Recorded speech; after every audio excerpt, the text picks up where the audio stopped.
Welcome to the Lucha Lounge. I'm your host, Steve DeMarco, hoping you're having a Sunday fun day, or Monday's your fun day. Hopefully you're not having a case of the Mondays. You know how that goes. I'm filming a couple of hours before WWE Battleground. I'll be sure to catch it on the WWE Network, probably a little bit later. I didn't want to hold off too much longer on releasing this video or uploading it, so it'll probably be uploading as that event's going on. I just didn't want to delay it too much as it is. I anticipate that both the video format of this episode as well as the podcast or audio format only on the Offshoots Network will be available on Monday as well. So that I'm kind of under a deadline. Unfortunately, I didn't have a guest this week. Some stuff fell through, unfortunately. Hopefully, I'll have a guest next week. My plan is to sit down with Danny Ramones, or Sherry Ramones, or Sherry Popper Ramones. I know he holds like 3 different titles, and one in particular he holds the Hurricane Pro Wrestling Heavyweight Championship, a belt I held for I think 624 days. Not that I was counting. Wait a minute, I was counting, obviously. But anyway, so we kind of have that in common. So I was looking forward to it, but unfortunately, just with timing and such, we just weren't able to make it happen this past weekend. So hopefully we're going to be able to sit down next week. And I've got some other potential guests coming up in the very near future, but unfortunately I didn't have a guest this week. So hence, you're probably going to get, you know, as titled, it's going to be like my thoughts and opinions of the week that was, or what's been going on as of late. Before I continue, August 6th, Bustin' for Autism. It'll be Reality Wrestling and House of Hardcore joining forces or battling. At this point, it looks like they're gonna be a number of battles between the two companies or representatives of both companies. As of right now, I know two matches slated. One is our Diamonds Division champion, Kylie Ray. She'll be taking on Rosita. And then our heavyweight champion, the Latin Heartthrob, the youngest heavyweight champion in reality wrestling history, probably in wrestling history. He's now 20. He was 19 when he won the title. He's been on quite the roll. Gino, he will be taking on Carlito. Big matchup. I'm looking forward to both, as well as what else shakes out coming out of August 6th. But again, go to realitywrestling.com for details. You can also go to realitywrestling.com, pick up your tickets for Summer of Champions 3, August 20th at the World Gym Arena. It's going to be a jam-packed show. Special guest Kurt Angle definitely is going to be in attendance. Who knows what's going to happen on that show. Both Summer of Champions 1 and 2 were big shows for us, and I expect Summer of Champions 3 to be a big show as well, especially with having a special guest like Kurt Angle. Now, also on August 21st, Fantasy Camp for Reality Wrestling. Whether you've been in the business for a while and want to check out the facility and get to work with Booker T and who knows who else is going to be there for the Fantasy Camp, or if you've never been in a wrestling ring before and you just want to kind of see how it goes. Now, in the past, those that really excel, there's usually an offer for some complimentary training, maybe a couple months worth, 3 months worth.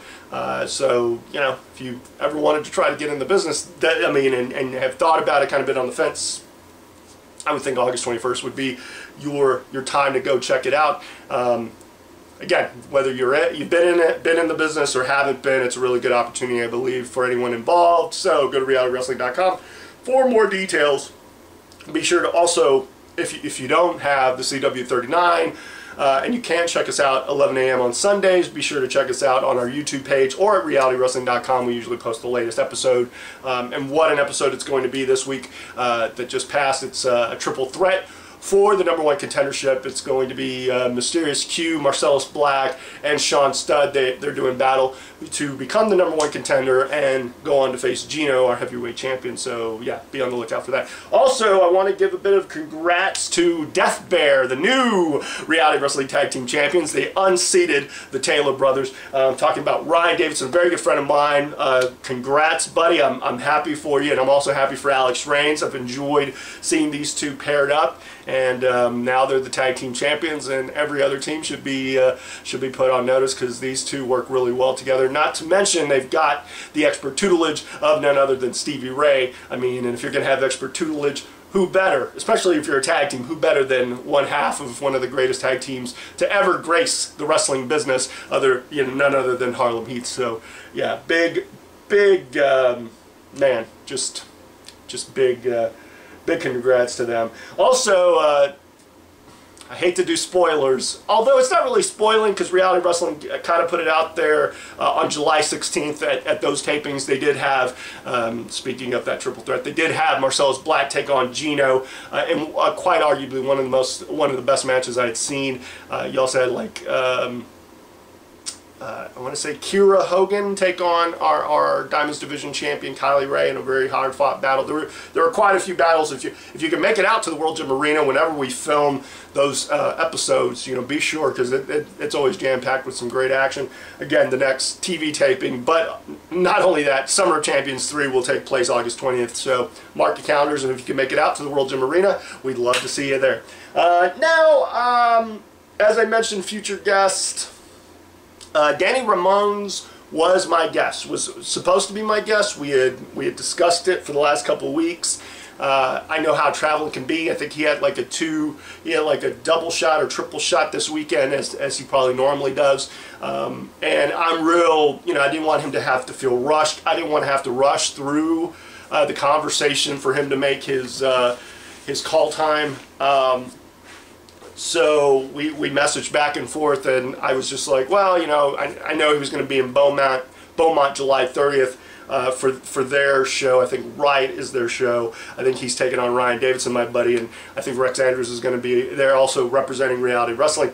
So I thought, well, worst case, potentially maybe we can meet up next Saturday and have our sit down. I also reached out to Telly Bistis of Title Match. I believe he's the founder of Title Match. We've talked at the last TV taping and potentially sitting down and having a conversation about what he's been through and all of that.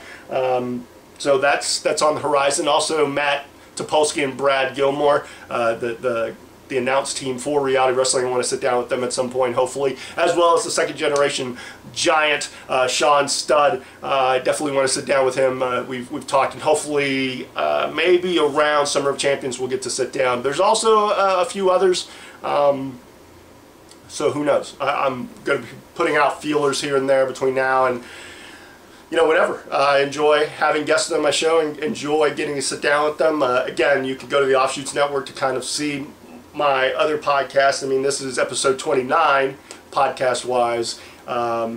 So if you haven't, go check out my conversation with Rob Barnes on the eve or on the day that he was going to make that decision, whether he was going to continue to wrestle or hang it up due to a neck and spine injury. I also had JJ Blake for a couple of episodes. One is Blake Jones and kind of how he got his start, and then we kind of evolved that conversation to discuss JJ Blake. I've also had Ivory Robin on my show, former Diamonds Division champion, as well as the current Diamonds Division champion, Kylie Ray. That was two-parter. There were a couple of two-parters. The Rob Barnes one was not a two-parter, and now in hindsight I wish it had been, so I could have had a little bit of a week. But again, I get to kind of talk about my feelings and such, and my thoughts about what's been going on.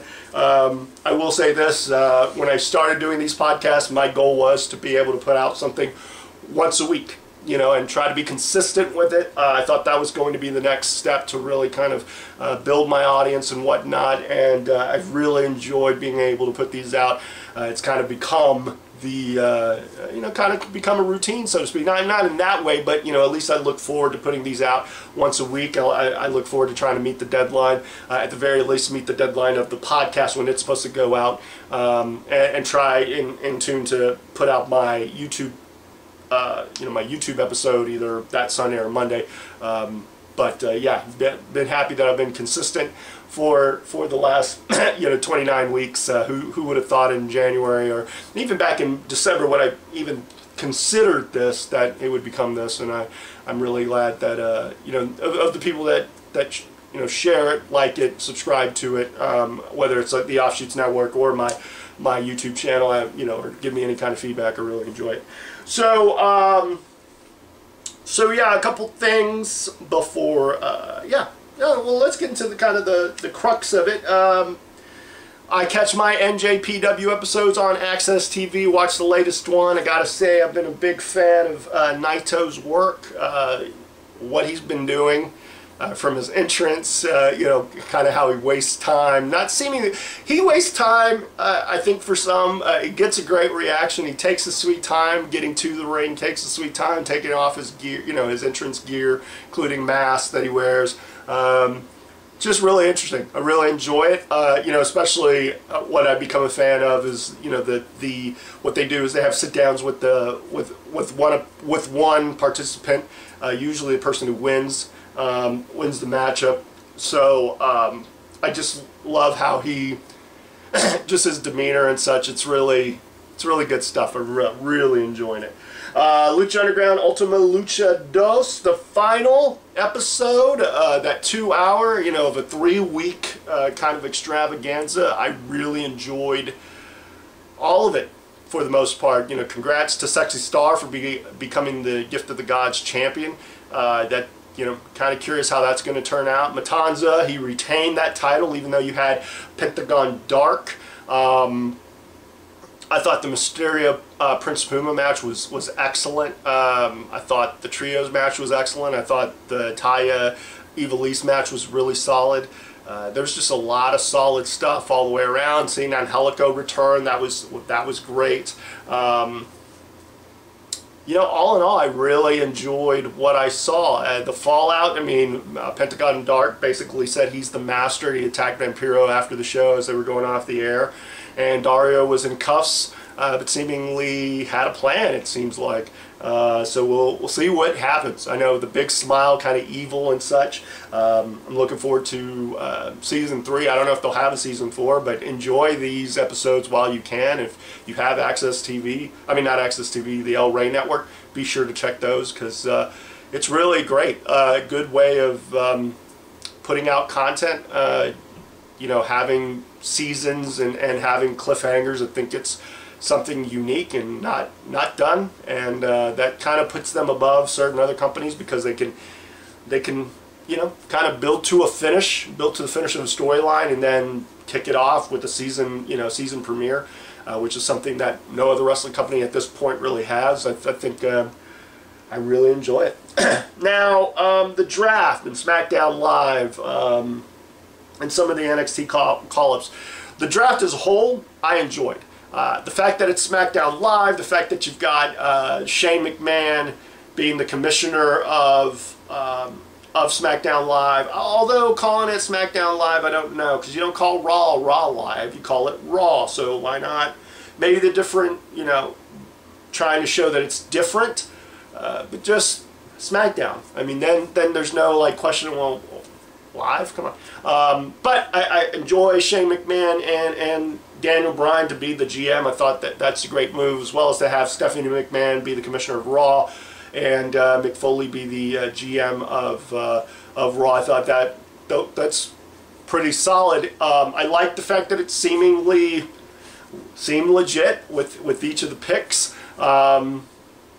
Yeah, I enjoyed it. I'm not one of those. I remember the last draft and the brand extension or the brand split. I remember all that and the dual belts and how it all kind of shaked out, and then just how it kind of lost steam. And I can understand people who are concerned about that they're not giving us a lot of information as to how it's supposed to go, but at the same time, it's their company, their interpretation. I'm not going to nitpick it or be critical of it. I'm just going to kind of enjoy the ride. I'm interested to see how the draft picks play out. Now, you know, they did have some call-ups from NXT. Finn Balor, a big, you know, the fifth pick overall, going to Raw, and the rest of the club, minus AJ Styles, going to Raw. So hopefully there's a Balor club, or who knows, maybe they'll be brave enough to call it the Bullet Club. Although I don't think they can. But I'm interested to see if all that works out. American Alpha to SmackDown. Great call-up for those guys. I've been really impressed with those guys, you know, especially once they seemingly got their chemistry together. I've really enjoyed that tag team, and that's just a great positive move for tag teams as a whole. Nia Jax to Raw, that's great. Nia Jax, she's unique, you know, in her look. her lineage. So I don't have any problem with it. And then to kind of round it off, I mean, you had Carmella, Alexa Bliss, and Mojo Rawley all going to SmackDown. Congrats to all those. I thought about time for Alexa Bliss. I mean, when Dana Brooke got called up, I think me and Samantha also kind of brought up we wish Alexa Bliss had been put in that spot. She's also a former fitness competitor and whatnot, and just I've really enjoyed her work as she's kind of came into her own. I can understand people that were like, well, where's Samoa Joe? He's the NXT champion. Why wouldn't you vote for him? Or Nakamura, or Asuka, or Bayley. I know Bayley was a big one. Who knows what tonight brings by the time this is out and Battleground is come and went. Who knows who her partner is going to be? I'm very curious who Sasha Banks' partner is going to be. And realistically, even though they have the call-ups, that doesn't mean that that's the end of the call-ups. I think we've got the summer, we've got SummerSlam, we've got some stuff going on. I cannot wait. Now, speaking of Bayley, good conversation between her and Jericho on his podcast. I really enjoyed it. Really glad. She kind of gave us some insight into the Bayley character and all of that. So I really thought that was great. Now back to the draft. I'm eager to see what happens. I hope it's two distinct brands. I hope you can immediately see the changes from the announce team to the sets to just how the shows run, and hopefully you get a little sense of the commissioners and the GM's personalities kind of coming through in these shows. So yeah, I'm very eager to see how that comes about and how it shakes out. I'm just a viewer. I'm not going to criticize it. If they want to bring multiple belts to both shows, more power to them. It's not gonna bother me in the least. Now the Cruiserweight Classic, I've enjoyed it. I've enjoyed the action to hear Mauro Ranallo and Daniel Bryan both and be passionate about what they're seeing and the action that you see and the character, like the profiles for each guy, and just overall the concept, the idea, this tournament, this bringing out some of the best people within our industry, from all different, that are not part of the system, with the exception of a few that are part of NXT, but for the most part. And it'd be interesting to see as this thing progresses if maybe next year you get certain guys that are on the main roster, like a Neville who's like, well, I'd like to win that. Again, especially if they're going to have a Cruiserweight division that's going to be exclusive to Raw. It's very interesting to see what they do, how they go about it. I cannot wait. It was some great action. I mean, great to see Jerry back there, back in the WWE, or at least an NXT ring, and all that. So yeah. Let's see. I will say this, as far as the latest NXT or NXT moving forward, just enjoy having Joe, Nakamura, Bayley, and anyone else that's on that roster currently. Just enjoy what you're seeing from them, right, as of now. Don't wish for them to get pushed up.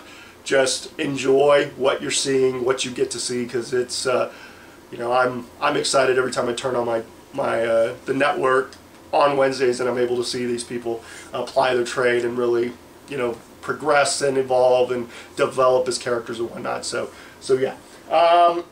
Latest Impact, the move to Thursday apparently didn't hurt ratings at all. I've liked the shows for the most part. I mean, they have kind of this playoff system right now for a #1 contendership. Congrats to Bobby Lashley for being not just the TNA World Heavyweight Champion, but also the X Division Champion. Not the first time, but because I think there's been someone else who's held all the belts at one point, but still. To hold them simultaneously, and you're curious what the shakeup's going to be like. So yeah, I'm still liking the broken Matt Hardy character. I'm kind of curious what they do with Jeff Hardy moving forward, but or Brother Nero, or obsolete Brother Nero.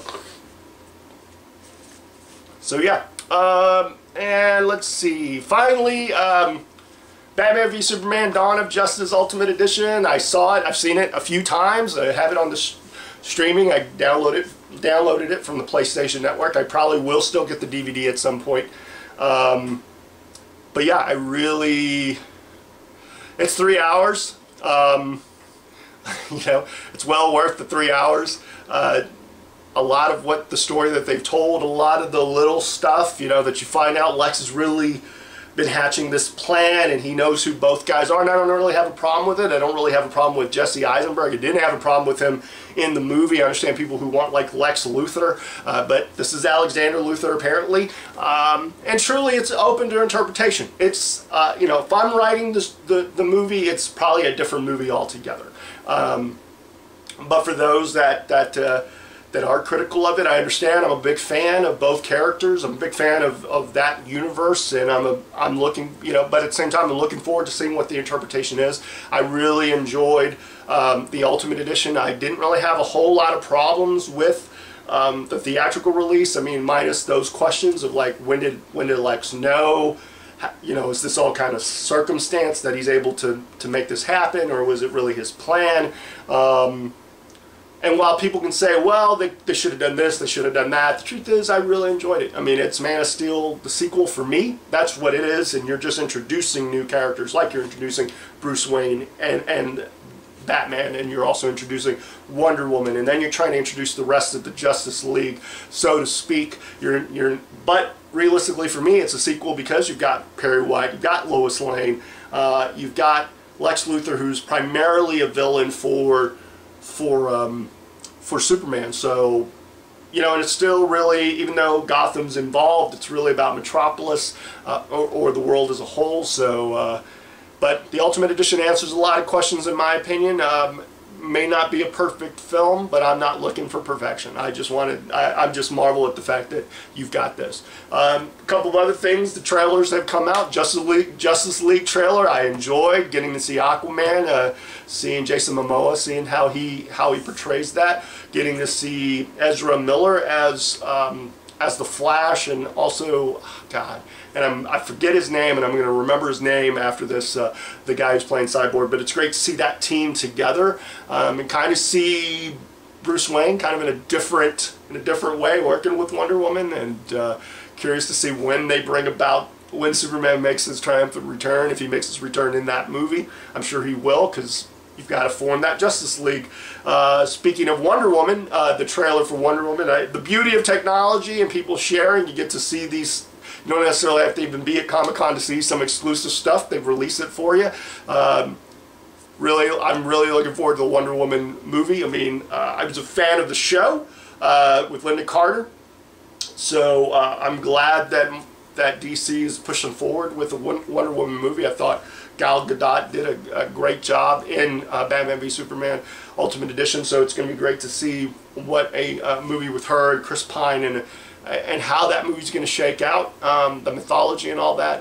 It's going to be really interesting, and I'm very much looking forward to it. One more thing I'm very much looking forward to is Suicide Squad. We already have our tickets. August 5th, we're going to go see it the day, you know, not the day it premieres, because it premieres that Thursday night. We're going to watch it that Friday morning or Friday early afternoon. We're going to get to check it out. So I'm excited to see that movie come out. Yeah, man, I cannot wait. It's just a great time to be a fan. Great time to be a fan of the wrestling business, to kind of see how it's evolving, and with the brand split, and with brands like NXT and the Cruiserweight Classic, and you've got Ring of Honor, and you've got Impact Wrestling doing their thing, and you've got New Japan Pro Wrestling, and then all the movies, whether it be Marvel or DC or any other movies coming out. I'm looking forward to seeing The Killing Joke. When it comes out, I'm very much looking forward to seeing that. I know it comes out later this, like next week or later this week, I believe the 26th. Cannot wait to see that. I was a big fan of the comic, so I'm just interested to see how they portray that, being an R-rated animated movie. Man, yeah, just a great time to be a fan. Cannot wait for what comes next. So next week, hopefully Danny Ramones will be my guest. I'll try to line up other guests just in case. We'll see. We'll see. As I appreciate all of you who sit back, relax, and enjoy my sit-down conversations, or get to hear me and like what they hear. I appreciate any feedback, any support. Yeah, I appreciate all of it. I can't speak highly enough of the appreciation I have for those that support me and have supported me, you know, through this journey. I'm doing well physically. I've been doing some weight training the last, I want to say 6 weeks. Yeah, probably about 6 weeks. I've been doing this Body Beast workout. Me and Samantha have been doing it. It's an interesting little, you know, it's an interesting workout. You know, DVD workout, mainly with dumbbells, and we have everything we need in the apartment, so it works. And using MyFitnessPal, which is kind of a exercise plus nutrition app that you can input your nutrition, and you can have a goal and what you're trying to lose and all of that. And I've been doing that for almost a month straight. Haven't missed a day. It's become pretty much part of my routine. You know, eat a meal or drink a drink and place it, and then complete my diary and see, you know, what potentially could be on the horizon for me as far as weight loss and such. I've lost some pounds, some extra weight. I'm still wanting to lose some extra weight, probably another 10 pounds I'm hoping, maybe a little bit more than that, 10 to 15, you know, more on the 15-pound side. I've been doing yoga pretty regularly, 4 to 5 times a week. Closer to the four times rather than the 5, but I'm hoping to get to the 5 times a week. The DDPY Now app, if you haven't downloaded that, I'd tell anyone who just wants to feel better overall. They've got plenty of routines for you on all types, including kids routines in chairs. So if your mobility is limited, they give you quite a bit to work with. All kinds of different workouts, live workouts from not just DDP, but from Stevie Richards and a few others. And they also have like a nutrition guide, and they have like a cooking show, I think. That I haven't checked out too much, but I see it there, and a way to kind of put your measurements and all that. So I'm enjoying this journey, trying to be healthier, you know, with my diet, with my workout routine. It's kind of a daily struggle for me, you know, but I'm motivated. I feel motivated. I haven't felt this motivated in a couple of years, and it's just great to feel motivated and to try to feel positive and to take it one day at a time. So yeah, if you have any questions or want to hit me up with some questions for the show in particular, don't hesitate to send me them. But yeah, I think that's it for now. So as I always like to end these, stay cool, stay sexy, stay classy. But hey, you know what? Right now you already are all those, because you sat back, relaxed, and enjoyed this latest episode of the Lucha Lounge. Until the next time, later.